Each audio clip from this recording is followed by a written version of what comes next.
짠아. 여러분 안녕하세요. 짱그레입니다. 오늘은 인천국제공항공사 얘기를 들고 왔습니다.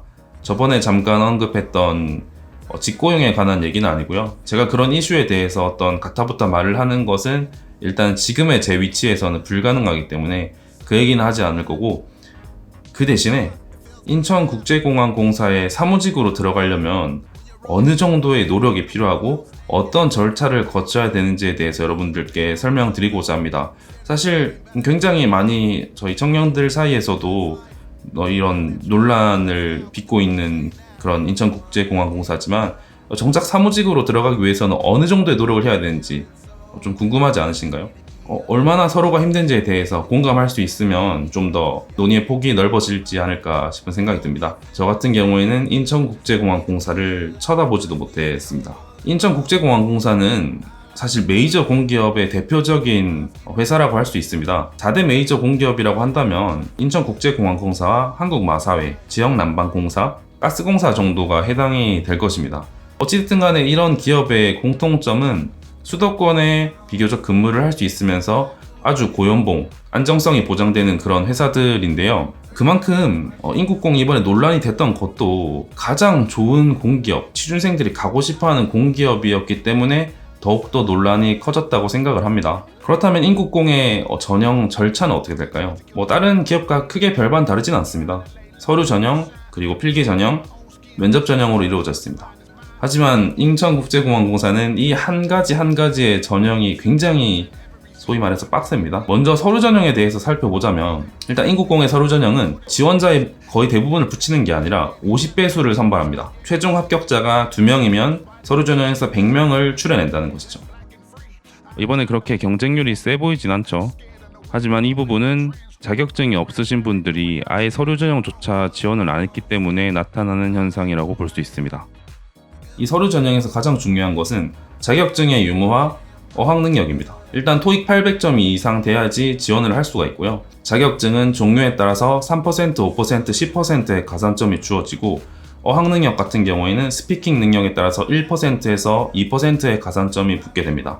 이번에 아마 커트라인이 사무직군 같은 경우 경제 쪽으로 봤을 때, 상경 쪽으로 봤을 때 7%라고 말을 했는데요. 5%의 가산점이 있는 자격증과 2%의 스피킹을 가지고 있어야 된다는 것이죠. 예를 들어서 컴퓨터 활용 능력 1급이라든지 한국어 능력 검정 시험 2+ 등급 이상이 되어야지 5%의 가산점을 얻을 수 있습니다.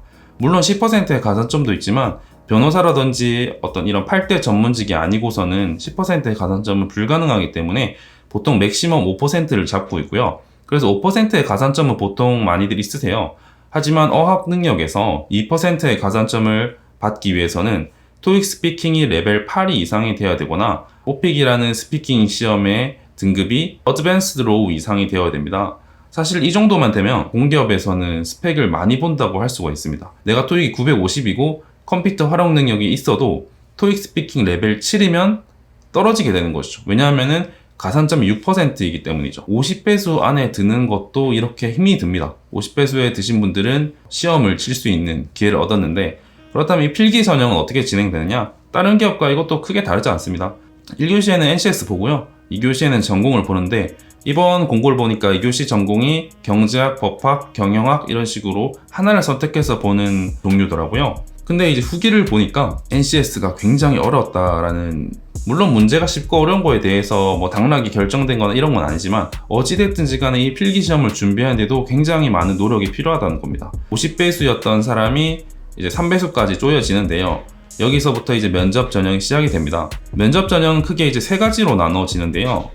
먼저 첫 번째는 AI 면접을 통해서 몸풀기 면접을 시행합니다. 그렇게 해서 직무 적합도를 평가한다고 하는데, 아마 이거는 참고용 내지는 반영이 돼도 굉장히 조금만 되지 않을까, 데이터를 축적하는 측면에서 그런 AI 면접이 진행되지 않을까 생각이 들고요. 이제 1차 면접 같은 경우에는 공고사항에는 상황 면접이랑 영어 면접이 있습니다. 사실 영어 면접이 있는 것도 조금 많이 부담이 될 수가 있는 거겠죠. 물론 합격하신 분들이 영어 능력이 굉장히 출중하시니까 뭐 크게 거리낌이 없을 수도 있는데, 저 같은 경우는 영어 면접이 좀 힘들더라고요. 상황 면접 같은 경우에는 아마도 인성 면접과 비슷한 형태일 거라고 예상이 되는데, 구체적으로는 전형을 진행해 보지 않아서 잘 모르겠습니다. 1차 면접 전형을 치르고 나면 이제 2차 면접, 최종 면접이 남아 있습니다. 최종 면접에서는 인문학 논술 시험이 하나가 있고요. 그리고 주제 발표를 포함한 심층 면접이라고 공고문에 되어 있는데, 결국 제가 보기에는 이거는 주제 발표라는 게 PT 면접과 비슷한 형태일 것 같고, 심층 면접 같은 경우에는 다른 기업의 임원 면접이라든지 아니면은 뭐 좀 인성 면접에 가까운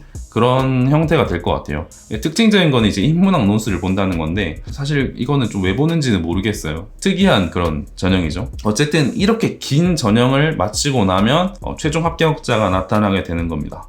제가 사실 이 전형을 설명하는 데만 해도 굉장히 시간을 많이 썼어요. 그만큼 이 정도의 노력을 해야 인천국제공항공사의 사무직이 될 수 있다, 이 정도로 생각하시면 될 것 같아요.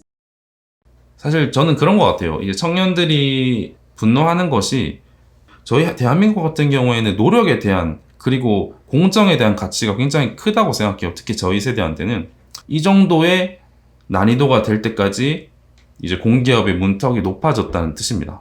하지만 그런 와중에 다른 뉴스가 터져서 아마도 많이들 좌절하셨을 거라고 보는데요. 말씀드릴 수 없는 부분이 너무 많다 보니까 이 정도로 줄이고요. 어쨌든 저는 좋은 방향으로, 사회가 바람직하고 공정한 방향으로 그렇게 나아갔으면 좋겠어요. 저도 공기업 재직자로서, 공기업 하면 공정하고 정의로운 게 그래도 최소한의 가치가 아니겠습니까? 저는 그런 말씀을 드리면서 이 정도로 오늘 영상은 마치도록 하겠습니다. 그렇다면 다음 영상에서 찾아뵙도록 하겠습니다. 짬바.